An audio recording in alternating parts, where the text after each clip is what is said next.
We also work with Amatec and Universal Analyzers with their distillation samplers, or what some people originally was called the pi gas sampler. Fluid Data came out with these long number of years back and was referred to as a pi gas sampler. The pi here is for pyrolysis. These were often pyrolysis. Somebody can correct my spelling if they like. These were developed to typically originally for ethylene furnaces and things like that. When we take ethane and we crack it to pull some hydrogen off of it and make ethylene, we can end up making a lot of carbon. And so we end up with this chemical reaction that's making a lot of carbon, and it has a lot of steam there.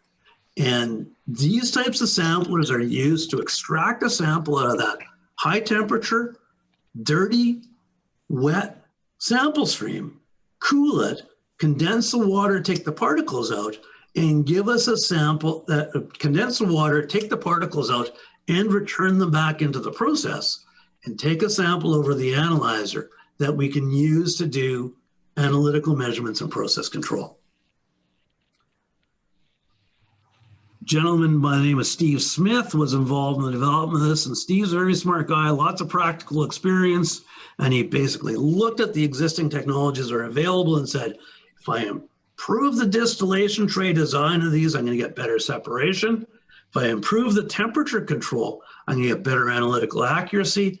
If I make it so it can be taken apart and cleaned easily, I'm going to improve my maintenance requirements. So these are great devices to consider in applications like ethylene dehydration, propylene dehydration, naphtha furnaces, cat crackers, any place where we've got high pressure wet sample streams.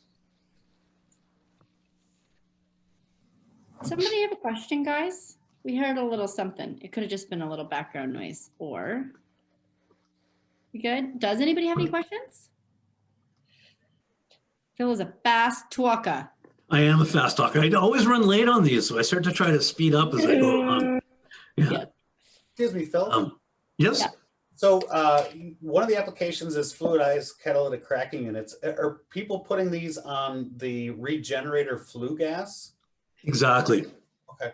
Yeah, they're going on the regenerator side, and where they often have all those catalyst fines. They're just looking at one of these at I think Valero in Washington State there, and yeah, they go on that regen gas side and use this to try to deal with all that the fines and the little bits of carbon that are coming off in there.